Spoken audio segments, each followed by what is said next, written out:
¿Qué tal, amigos? Muy buenas noches. En plena escalada desaforada del recibo de la luz, les recuerdo que mañana el precio del megavatio superará por primera vez los 100 euros, el presidente de la Junta ha vuelto a hacer una defensa del sector del carbón. Lo ha hecho a viva voz y lo ha hecho también a través de una carta que ha enviado a Mariano Rajoy, donde solicita que el Ejecutivo Central fije una cuota para la producción minera. Juan Vicente Herrera ha calificado de absurdas e irresponsables esas decisiones políticas que han apartado al carbón de la producción energética nacional. Una vez más, Herrera alza la voz y su interlocutor vuelve a ser el mismo presidente del Gobierno. El mensaje que este martes le ha trasladado por carta es de: entre todos, entre las eléctricas, entre las no decisiones del Gobierno, se están asfixiando a unas industrias, pero es de lógica aplastante, y el momento lo pone de manifiesto, que España no se puede permitir el lujo de arrumbar definitivamente con su producción de carbón nacional. Dice el presidente de la Junta que aún estamos a tiempo de salvar una parte de la minería, pero que hace falta una cuota y contratos estables que permitan a las industrias mineras hacer las inversiones necesarias. Y eso hay que preservarlo, eso hay que reservarlo. Eso es una cuota que no nos podemos... Es que estamos jugando con el pan, estamos jugando con la soberanía energética, estamos jugando con las necesidades. No estamos hablando de nada utópico. No es una utopía la conjunción de pantanos sin agua, molinos sin viento y cerrado el mercado nuclear en Francia. Y además en una tormenta perfecta, aunque dicen nos han asustado con el precio del carbón nacional, ahora es más caro el de importación. Lo que pone de relieve este momento es lo absurdo, iba a decir lo absurdo, lo irresponsable de algunas decisiones políticas. Hay que blindar una parte de la producción, remarca, porque no solo está en juego el consumo familiar en picos de frío como ahora, también las necesidades industriales y, por tanto, en juego muchos empleos. Y mañana será protagonista otra fuente de energía, la nuclear, porque mañana el Pleno del Consejo de Seguridad Nuclear recibe el informe técnico para la reapertura de la central de Santa María de Garoña. Hoy el diario El País filtraba que ese informe será favorable. Otra cosa será la decisión política. En vísperas del Pleno, el presidente de la Junta defendía que Garoña es una planta necesaria, siempre eso sí, que cumpla las condiciones de seguridad que reclaman los técnicos. Los políticos somos también unos frívolos y nos ponemos a discutir de lo que no tenemos criterio ni debemos opinar, como es la seguridad de una planta. Si el Consejo de Seguridad Nuclear ha establecido, con arreglo a todos los informes, a todos los estudios, a todas las previsiones, evidentemente condicionado, estoy convencido, a la realización anual de importantes inversiones en materia de seguridad. La seguridad de la planta, pues bueno, yo creo que es necesario impulsar una planta que es necesaria. Además de ocuparse de la energía, el presidente de la Junta también ha querido trasladar un mensaje a la dirección de Nissan. Juan Vicente Herrera ha sido claro y ha avisado a la multinacional que la Junta podría exigir la devolución de las ayudas destinadas a la planta de Ávila si Nissan no cumple con sus compromisos con la Administración y también con los trabajadores.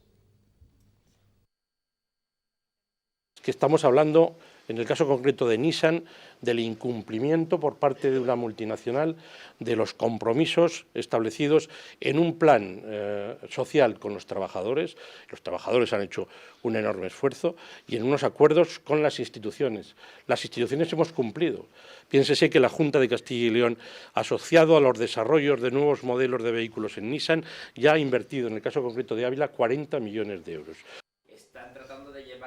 Pues los miembros del Comité de Empresa de Nissan en Ávila continúan con su ronda de contactos con formaciones políticas. Hoy el turno ha sido para Izquierda Unida en Ávila. La formación elevará la problemática de la factoría a su coordinador general, Alberto Garzón.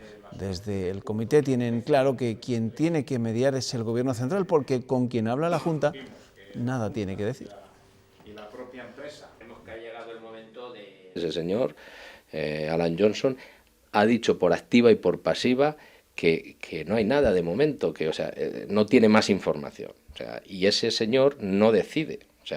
Nos lo han dicho a través de la empresa, a través de la Junta, a través de que está en manos de Japón. De la alta dirección están decidiendo. Esta gente se supone, los responsables de Nissan España, que estarán trabajando para que venga algo aquí.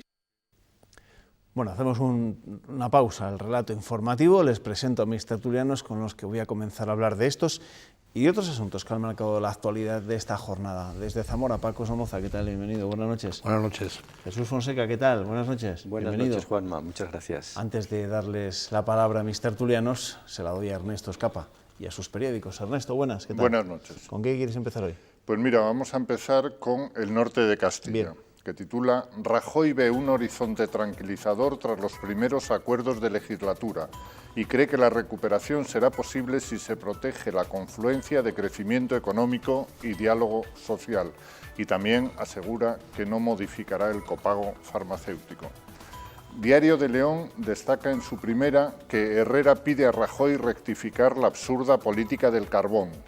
Advierte de que la crisis eléctrica descubre lo irresponsable de algunas decisiones que en una planificación sin sentido condenaron al carbón y reclama la cuota que le corresponde en la generación de energía. Diario La Razón, Herrera pide a Rajoy una cuota mínima de carbón nacional por el bien de todos y también apuesta por el sector forestal para crear empleo y fijar población en los pueblos.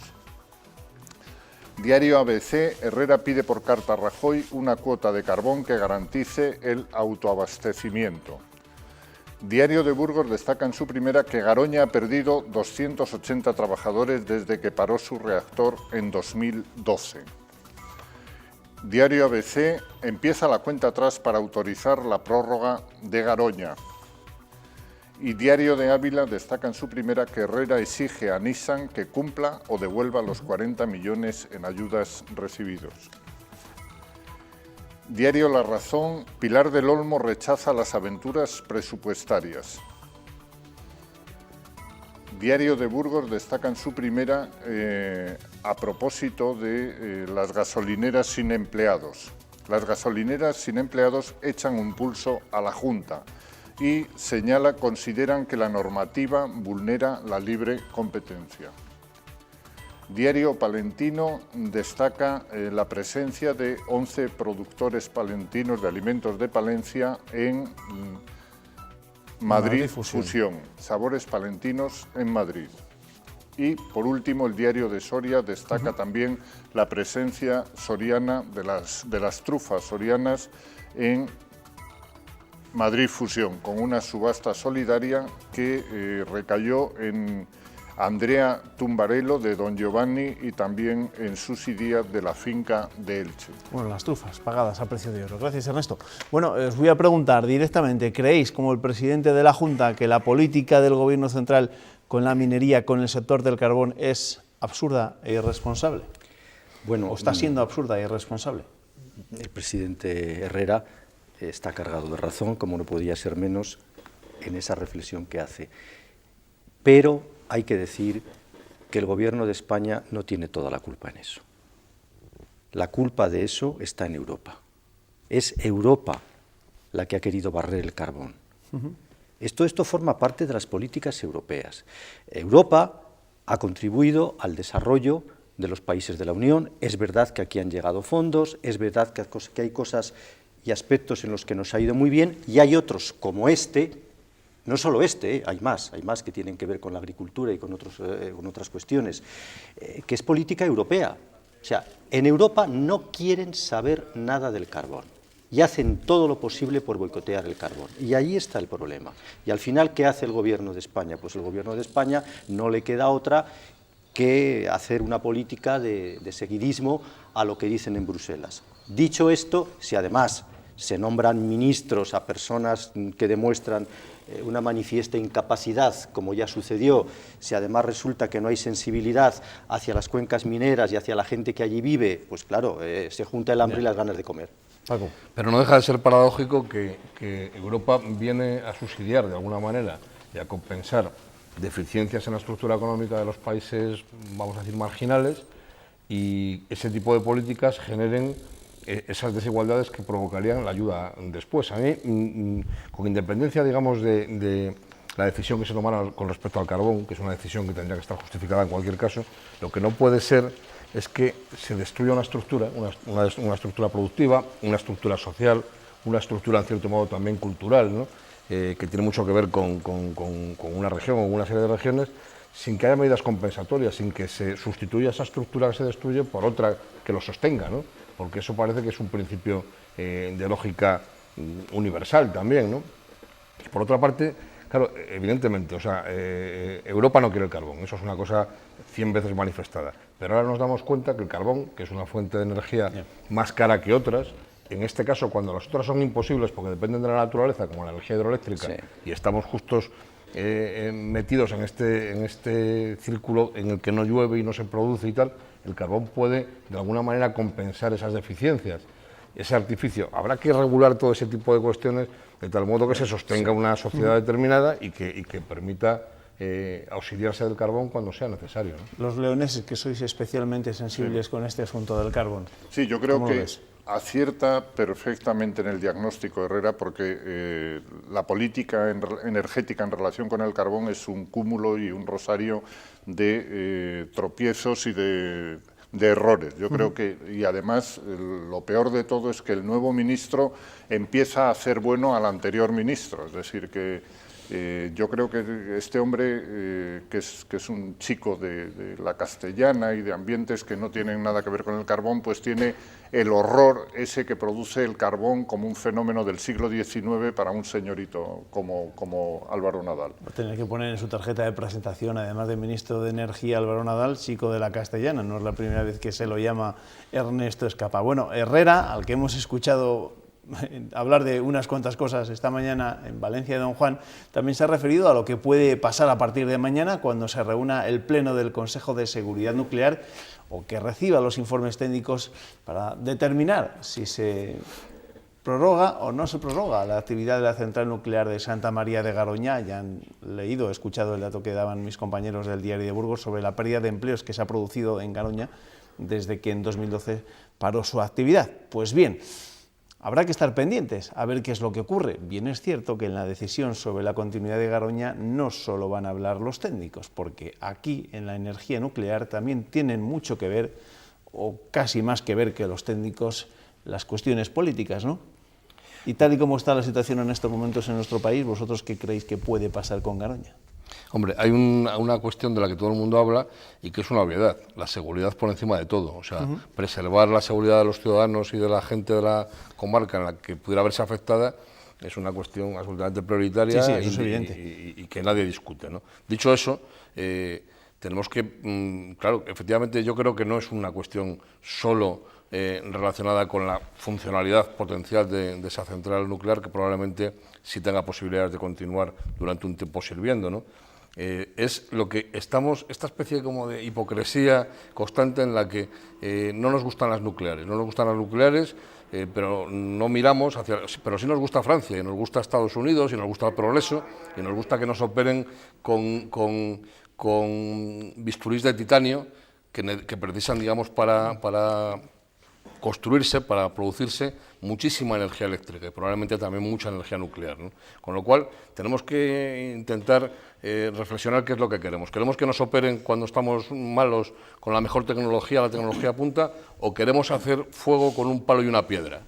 Entonces, en esa tesitura tenemos que tomar una decisión social, ¿no? Y no pensar solo que lo nuclear es malo, porque nos parece una cosa así, como también un poco como el carbón, ¿no? Que, con esta visión que hacía Ernesto. Lo nuclear es bastante más malo que el carbón, bastante más malo que el carbón, malo entre comillas. Yo no quiero demonizar la energía nuclear, pero bueno, hemos visto cosas que no hace falta recordar. A mí lo que me preocupa es el trabajo de la gente. A mí lo que me preocupa es que se pierden puestos de trabajo.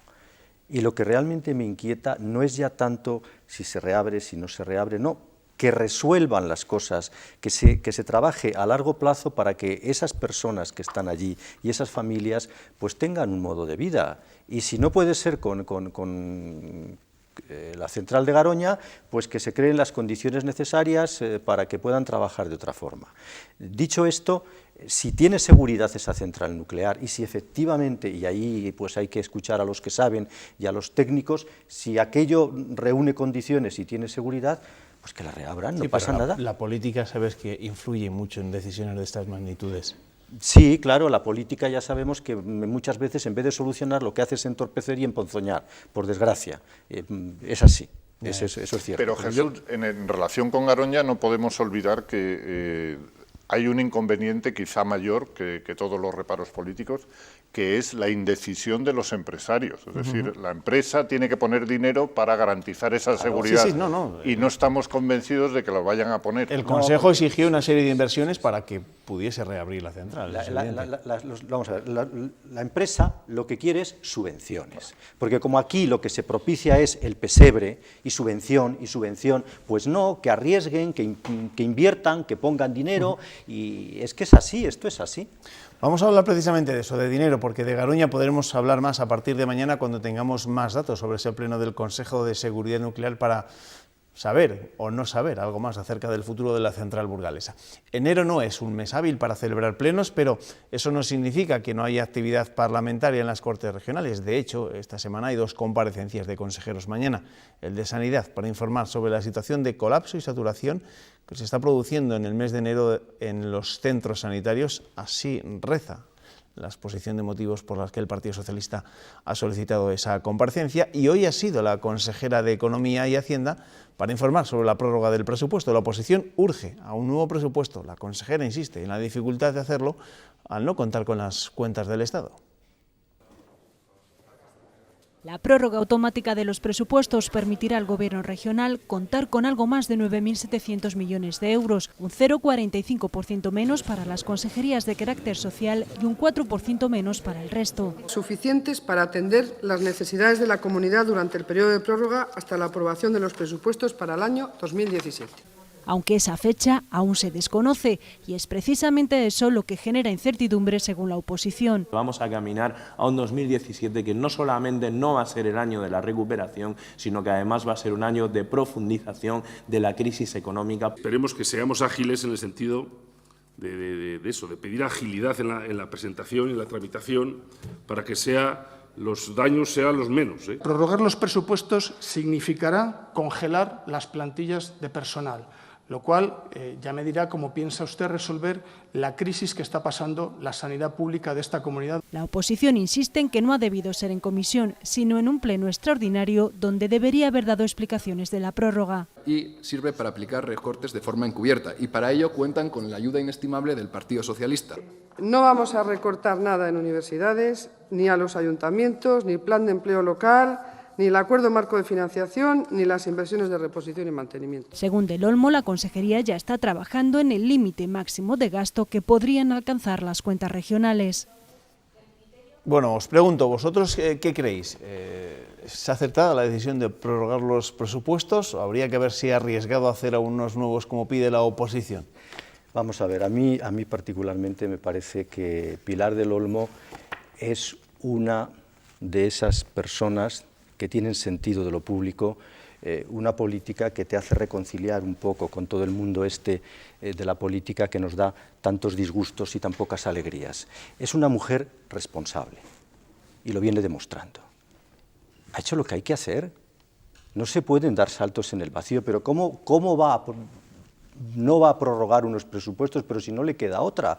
¿Qué quieren? ¿Unos presupuestos sin que estén aprobados los nacionales y que después hayan decidido invertir 15 en educación y resulta que solo dispongan de 5? ¿Qué diría entonces la oposición? Lo que pasa es que la oposición en nuestro país, en esta comunidad, en España en general, la oposición solo sabe oponerse, sea la que sea, cuando es el PP, cuando es el PSOE. La oposición no tiene sentido de lo público, no tiene sentido de que está allí para contribuir, para construir, para no dejar pasar una, para vigilar, para controlar, para criticar el desacierto cuando se produce, para también, no voy a decir aplaudir, pero bueno, cuando hay una cosa que es buena para todos, sumarse, y eso no lo hace. Entonces, dicen que no a todo. Pilar del Olmo ha hecho lo que había que hacer y lo ha hecho muy bien, y es admirable, y además, como lo ha dicho, aparte que lo dice con una naturalidad y con un sentido común que es admirable. Paco. Sí, yo creo que también, que no le queda otra, pero el problema de fondo es que no tenemos presupuestos. O sea, y que vamos a tardar en tenerlos. Y quien podía cooperar a que los presupuestos del Estado estuvieran aprobados y funcionando ya, son los que aquí se oponen a que se prorroguen. Entonces, esto es una especie de círculo vicioso en el que al final los ciudadanos son los que pagan, porque sin presupuestos no hay programa de inversiones, hay un temor generalizado por parte de los empresarios a emprender, porque no saben ni a qué atenerse ni qué va a suceder, con lo cual que espabilen, a ver si espabilan los verdaderos responsables y aprueban los presupuestos nacionales de una vez, ¿no? Pues veremos si espabilan los que Paco dice que tienen que espabilar o no espabilan de ninguna manera. En esa misma comparecencia, Pilar del Olmo también ha explicado las consecuencias que va a tener para las arcas públicas la sentencia del Supremo por la congelación de las tarifas de las ITV. Aunque de momento solo se conoce el fallo judicial para 2012, se da por hecho que ocurrirá lo mismo en 2013 y en 2014. Y para estos 3 años, la consejera ha cifrado en 10 millones de euros el coste para la Administración. En una estimación que ha hecho la Dirección General de Industria, una estimación de lo que va a poder costar, serán en el entorno de 10 millones. Para la Junta de Castilla y León, esos 3 años. Nada más, nada más. Ahora, le voy a decir que esos 10 millones se los han ahorrado los ciudadanos de Castilla y León. Vamos a aparcar ahora la política regional, aunque de lo que vamos a hablar también tiene que ver, en cierto modo, con nuestra tierra. El Gobierno central parece que se va a tomar en serio el grave problema demográfico que sufre nuestro país. Hoy Mariano Rajoy anunciaba en un almuerzo informativo en el diario ABC que nombrará un comisionado que debatirá posibles soluciones, tanto con las comunidades autónomas como con el Congreso y el Senado. El Gobierno toma conciencia del problema demográfico y anuncia la creación de un comisionado para abordarlo. Creo que es un tema que hay que abordar, que no es para tomar una decisión para el jueves que viene, pero de cara al medio y largo plazo tenemos que tener un plan, porque este es un tema serio y de los de verdad importantes. El problema es serio y Rajoy le ha puesto cifras. En 2030 la población mayor de 65 años representará el 25%, ahora es el 15%, y el gasto en pensiones aumenta a un ritmo constante, 3.000 millones más este año. El presidente ve en el sector agroalimentario una oportunidad para la creación de empleo y en el medio rural. Hay muchas zonas de España donde esta industria agroalimentaria está cogiendo mucha fuerza. Tajante ha dicho que no tocará el copago esta legislatura, que insiste quiere que sea de 4 años. Negociará con PSOE y PNV los presupuestos, pero el acuerdo con los socialistas no es condición sine qua non para presentarlos y remarca que de Javier Fernández tiene la mejor de las opiniones. Sobre las de Aznar, esto. Yo vengo aquí a dar mis opiniones, no a comentar en fin, las de los demás, no tiene ningún sentido, ¿no? Y sobre la visita de Puigdemont a Bruselas, esto. Le han dado el trato que se merecía, punto. No da por hecho que la Casa Blanca vaya a cerrar la web en español y mantiene la prudencia con Trump. El señor Donald Trump hay que esperar a ver cuáles son las decisiones de gobierno que adopta. Y a partir de ahí pues se le podrá juzgar. Insiste en las posibilidades y el futuro de Europa y no le fía tanto éxito a la ultraderecha.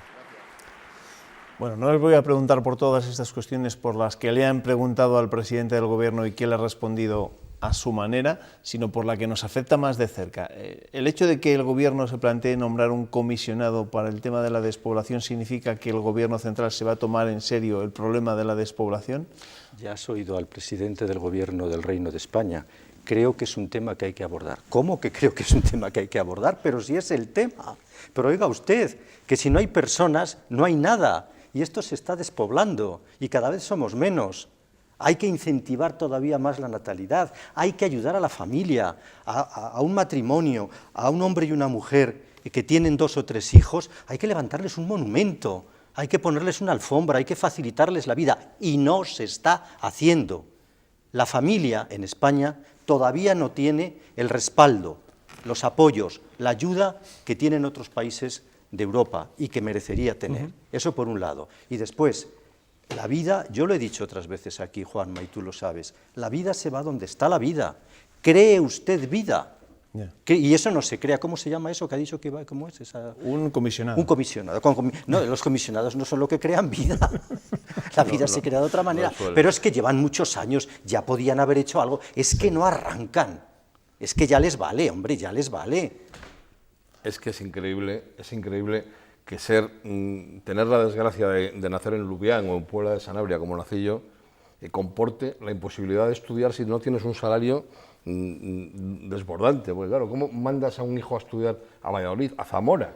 a Madrid, y allí no pueden estudiar, ¿no? ¿Cómo es posible que no exista una regulación fiscal que permita deducirse el costo de la educación de tus hijos cuando vives en una zona rural? O el traslado para acudir al médico. Es increíble, o sea, es increíble, y no hace falta comisionado, o sea, que me pregunten a mí, que yo soy del pueblo y se lo cuento. A mí eso de los comisionados me suena a los camaradas. Bueno, es una broma. A los bolcheviques, Además, se presta muchos chistes. Veremos quién es ese comisionado. Un comisionado para repoblar.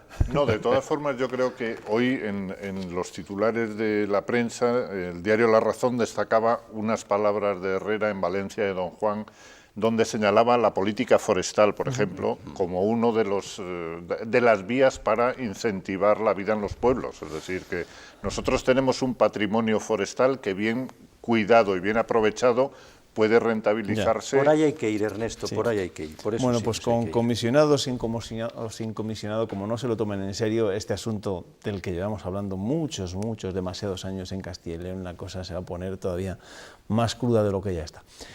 Vamos a la política pura y dura. En cuanto al Partido Socialista, después del empacho de Susana Díaz de este fin de semana, hoy les ha llegado el turno a los sanchistas, que también en Palencia han mostrado su fidelidad al secretario general del partido.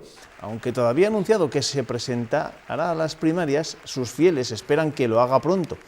3 de esos incondicionales, Odón Elorza, Zaida Cantera y Mariluz Martínez Seijo, han vuelto a reiterar que Sánchez es la garantía para recuperar la credibilidad en el PSOE. Mi apoyo es a Pedro Sánchez, mi apoyo es a un equipo plural que se está moviendo y trabajando desde hace ya semanas, casi meses, en torno a Pedro Sánchez, y que además confío en que dentro de muy poco presente su proyecto, su documento estratégico, su programa, en todos los sentidos. De modo que no tengo opción, lo tengo clarísimo, estamos volcados con Pedro Sánchez, punto. Hoy han estado en Palencia, hace unos cuantos días estuvieron en Valladolid, mañana miércoles van a estar en Zamora. Bueno, a ver, ¿vosotros qué opináis de todas estas caravanas de apoyos en el Partido Socialista? Susana, yo creo que Pachi, Pedro...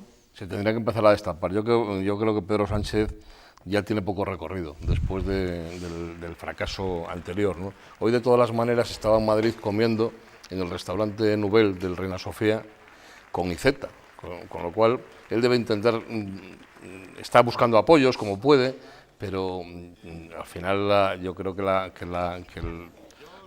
candidata, que cuando ya salga de una vez, que también ya podía salir, para empezar a decir ya estoy aquí, tiene más posibilidades que ninguna. Es osado, ¿no? Porque va a retomar su campaña este fin de semana precisamente en Sevilla. Bueno, es una provocación chistosa, porque claro, ahí en Sevilla poco tiene que hacer, la verdad, ¿no? Pero yo creo que él quemó los cartuchos en mal momento, la reiterada posición de no es no y tal, tuvo una repercusión en la opinión ciudadana que yo creo que no es nada positiva para él, y tiene que pasar un tiempo para que Pedro Sánchez vuelva a conseguir que nos olvidemos de ese tipo de perseverancia en el no, que no conduce a nada, como se ha demostrado, ¿no? Pero la militancia, ¿con quién está? Qué mal, que al final son los que van a decidir. Qué mal todo esto, Juanma, qué mal, qué pena el Partido Socialista, un partido con 100 años de historia, con los servicios que ha prestado a España, con los líderes que ha tenido, qué desastre, tienen a la gente harta, se están ocupando de todo menos de lo que se tienen que ocupar, que es de estar pendiente de lo que piden sus militantes, sus simpatizantes, de lo que piden los españoles. La gente está harta de todo esto. Yo lo único que quiero y que deseo es que se acabe de una vez por todas todo este circo, y que se pongan a hacer lo que tienen que hacer, que es a trabajar y a construir y a dar, no a dar la sensación, no, a ser lo que otras veces han sido, un partido serio, que levanta, que construye, que aupa el bienestar, que está en la defensa de los derechos de los trabajadores. Pues eso es lo que tienen que hacer, y lo que no puede ser es que anden en todo este circo y en todo este carnaval, porque es ya carnaval, o sea, tiene ya aspectos auténticamente carnavalescos. Pues no, ármate de paciencia, Jesús. Están trascendiendo problemas. Que ármate de paciencia, que todavía nos queda carnaval. Sí. Hasta verano conmigo. Pues muy mal, mal irán, y esto les va a pasar una factura muy grande, porque si algo hace desconfiar al electorado a la hora de votar es precisamente ver estas cosas. Trascienden problemas de vestuario, y los problemas del vestuario hay que arreglarlos en el vestuario, o sea, tendrían que salir con un líder para todos, para intentar consolidar ese Partido Socialista absolutamente necesario para España, ¿no? Que que ahora mismo ya está tan difuso que no sabes muy bien de qué va nadie, ¿no? Vamos a hablar de problemas que afectan directamente a las personas. La Consejería de Familia y el Procurador del Común han firmado un convenio de colaboración para mejorar el servicio de la renta garantizada de ciudadanía. Las dos instituciones se comprometen a agilizar la tramitación y las quejas sobre esta ayuda a las personas en exclusión social. En Castilla y León el año pasado se beneficiaron de esta renta más de 38.000 personas, 1.000 más que el año anterior. Con la firma de este convenio reforzamos las garantías de disfrute de este derecho, de la renta garantizada de ciudadanía, reforzamos también la transparencia y la agilidad en la tramitación con el fin último que nos une a las dos instituciones, que ninguna persona que se encuentre en situación de exclusión se vea privado de este derecho. Bueno, estos días se habla mucho acerca de este asunto que tienen que ver con la gente que lo está pasando verdaderamente mal por los problemas que hay a la hora de acceder a una calefacción, por la pobreza energética, que es noticia un día sí y otro también en nuestro país, y al final es también de estas cuestiones, de esta población de la que se tiene que ocupar la Administración y los partidos políticos, ¿no? Aportarles soluciones. La pobreza energética, dices, ya verás cuando salgan las cifras de las ganancias de Iberdrola, ya verás tú cuando salgan las ganancias, entonces nadie se acordará. De la pobreza energética. Vamos, es que tiene delito el tema. Tiene delito. Y luego a mí me asombra esto de que un encuentro cuyo resultado es que van a agilizar, pero ¿cómo que? Pero si eso va de suyo, es que es lo que tienen que hacer, no poner trabas, facilitar las cosas. Eso es noticia, esa es noticia que damos los periodistas, que van a agilizar. Hombre, tendríamos que dar otras noticias, porque vamos a decir que van a agilizar, pues solo faltaría que no agilizaran. ¿Qué pasa? ¿Que están para poner trabas? De verdad, que es que hay cosas que tienen, como dicen los portugueses, meu Deus, o que tenemos que ver, tenemos que huir, Paco. Lo que está claro es que la gente que tiene frío necesita urgentemente que le presten un abrigo, y la que tiene hambre, pues que le ayuden a resolverlo. Esos estudios pormenorizados, yo creo que hay sectores sociales que precisan estudios para evitar picarescas, pero que verdaderamente hay que atenderlos de forma inmediata. Es decir, una persona que tiene un problema, que no tiene luz en casa, o que no puede encender la calefacción, o que tiene verdaderos problemas para alimentarse o para alimentar a su familia, pero también para estudiar, como yo decía antes, ¿no? que tendríamos que intentar atender ese tipo de cuestiones de forma urgentísima. Ahí está todo, en la educación, en el estudio, en el conocimiento. Bueno, que tengo que despedir a mis tertulianos que habían estado muy fogosos, como lo ven, porque ha habido unos cuantos asuntos sobre la mesa y los han despachado bien, a gusto. Gracias, Jesús. Gracias a tu buen pulso, Juanma. Nos vemos, Paco. Sí, eres tú que nos provocas. Pásalo bien. Gracias. Ernesto, aquí te espero mañana. Hasta mañana. Hasta mañana. No se vayan, que hacemos una pequeña pausa para la publicidad, pero después tenemos que hablar de víctimas del terrorismo. Vamos a hablar con el presidente de la asociación en nuestra comunidad. Hasta ahora.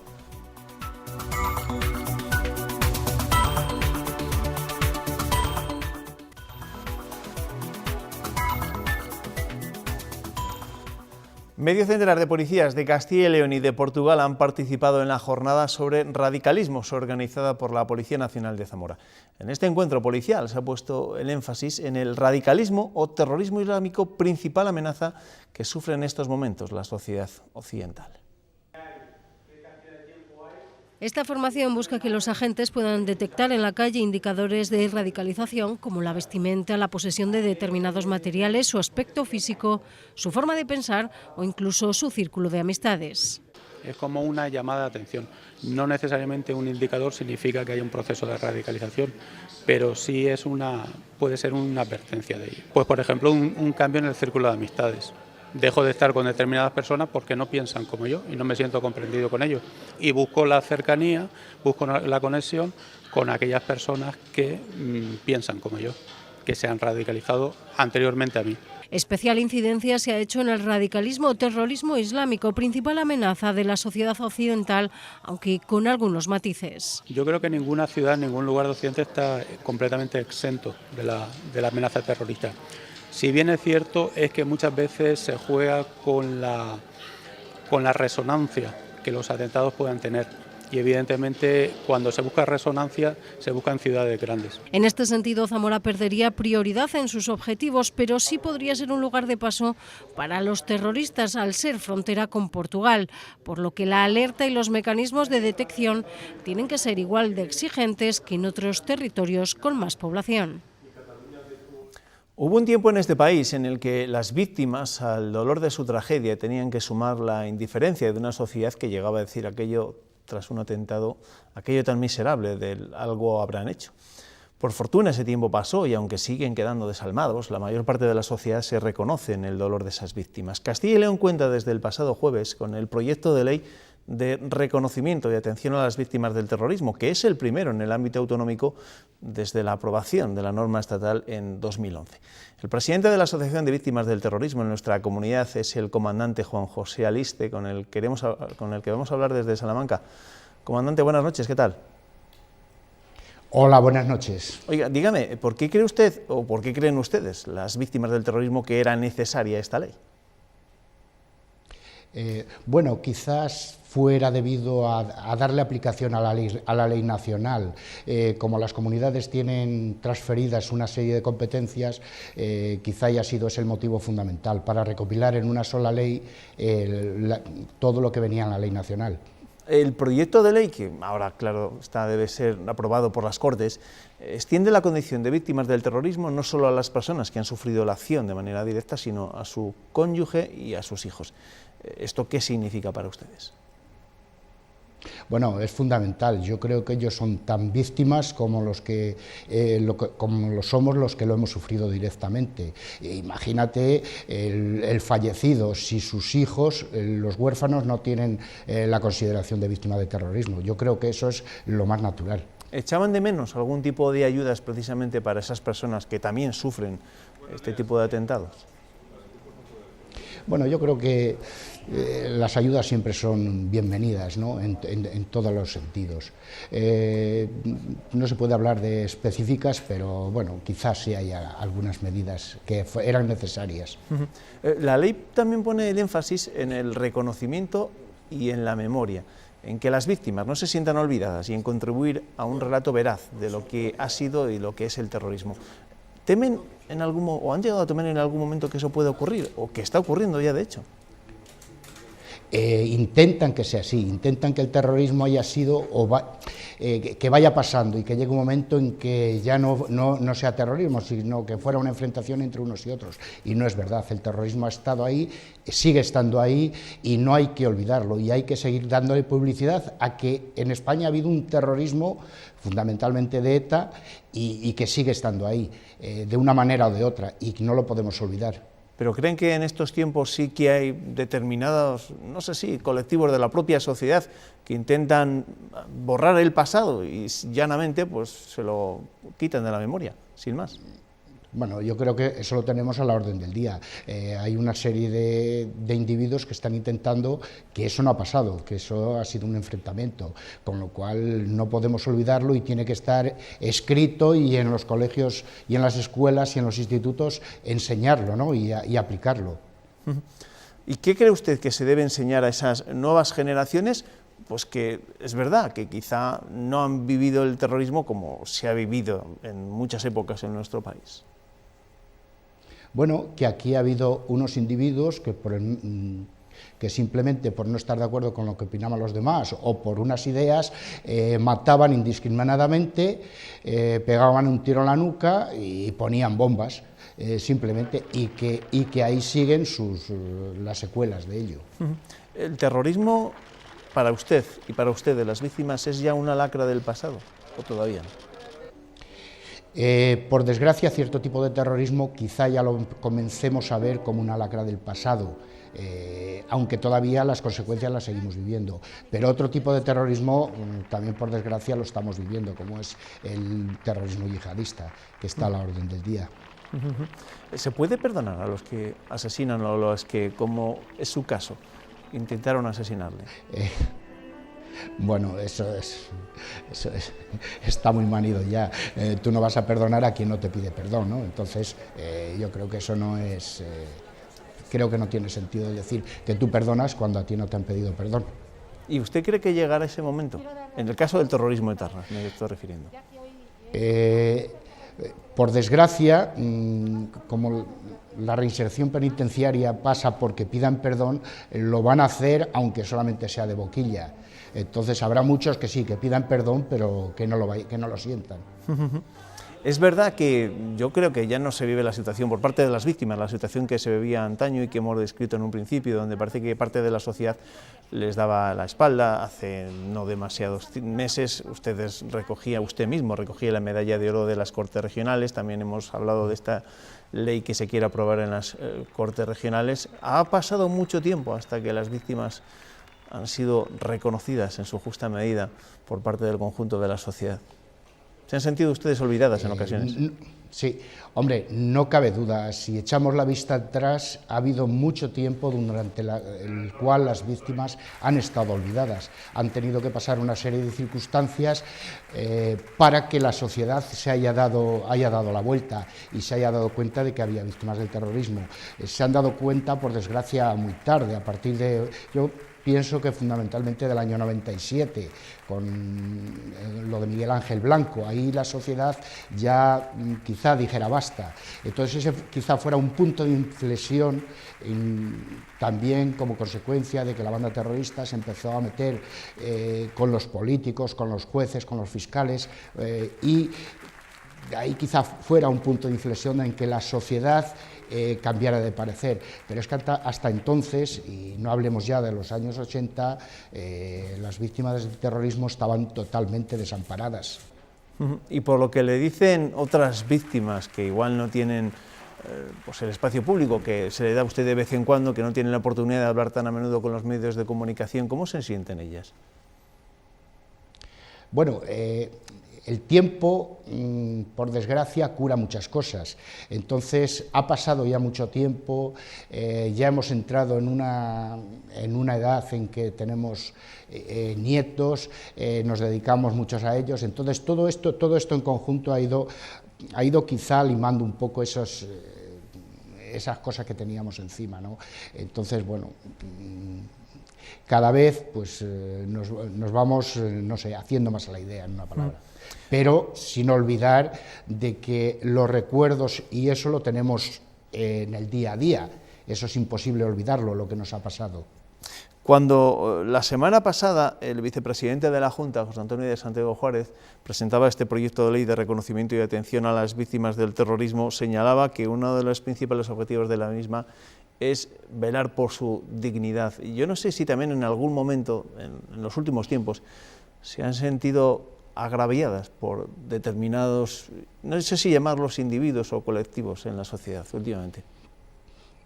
A ver, no cabe duda de que siempre hay individuos que van a estar en contra de nosotros y van a publicar en los medios de comunicación ciertas cosas. Eso somos muchas personas y cada uno pensamos de una cosa. Entonces, yo creo que eso es un poco que va a seguir existiendo, que haya gente que publique o que diga cosas en contra de las víctimas del terrorismo o en apoyo de los terroristas, ¿no? Ya. Entonces, eso quizás sea inevitable. ¿Usted cree que la justicia debe ser más dura con este tipo de individuos que, aprovechándose del anonimato de las redes sociales, pues hacen gracias, hacen chistes o directamente, pues eso, acusan a las víctimas del terrorismo de algo? No cabe duda de que la justicia tendría que ser un poco más estricta con estos temas. Lo que pasa que también va a ser muy complicado el demostrar, según tenemos la justicia hoy aquí tan garantista, muy complicado demostrar que ha sido ese individuo y que lo ha hecho con esas condiciones. Pero sí, debieran de ser un poco más estrictos. Juan José Aliste, presidente de la Asociación Autonómica de Víctimas del Terrorismo, gracias por atendernos esta noche. Muchas gracias a vosotros. Gracias y buenas noches. Gracias. Nos vamos hasta Madrid, porque ya saben que la capital de España se está celebrando Madrid Fusión y hoy ha celebrado su segunda jornada. Este martes la gastronomía de nuestra comunidad ha vuelto a sus orígenes con los primeros vinos de la Ribera del Duero y la ya clásica subasta de trufa negra de Soria, que por cierto, este año ha recaudado más que en 2016. He aquí 2 ejemplares de diamante. Salen de la tierra, pero poco tienen que envidiar a los de Tiffany's. ¿Cuánto pagarían por ellos? Y 2.200, don Giovanni, las 2 trufas. Es lo que ha pagado el chef de Don Giovanni. Como si fueran los Oscar, recoge por 7º año su premio. Yo sigo comprando la trufa Soria y que Soria siga progrediendo en el mundo de la trufa, que le pertenece como imagen en España de la trufa. También repite ella otras 2 trufas por 2.700 euros. El dinero es para una ONG y Soria acaba en boca de todos. Con eso cerramos el círculo y ahí convertimos la subasta de la trufa en algo tan magnífico y tan espectacular como lo ha sido esta mañana. Otra joya, estos vinos de la Ribera del Duero de unos 30 años. Sumilleres que no habían nacido desgranan sus matices en una cata internacional. Son vinos que todavía están vivos, son vinos que tienen todavía recorrido y son vinos que detrás te explican la historia. Es como una persona que cuando es joven pues tiene mucho que dar y es como muy inquieto, y cuando es mayor este es el valor de la experiencia, ¿no? Son 11 vinos excepcionales que representan una denominación de origen que cumple ahora 35 años. Al final es todo una raíz, ¿no? Es todo un espíritu, es la tierra, querer la tierra, ¿no? Y trasladarla luego al vino. Sabor e historia de nuestra comunidad en la cumbre de la gastronomía. El vino y las trufas, 2 de los muchos motivos por los que podemos presumir estos días en Madrid Fusión. Nos vemos. Ya saben que las noticias madrugan en Castilla y León desde las 7:30 de la mañana con Pilar Ruiz y nosotros volvemos al filo de la medianoche. Hasta mañana, que descansen.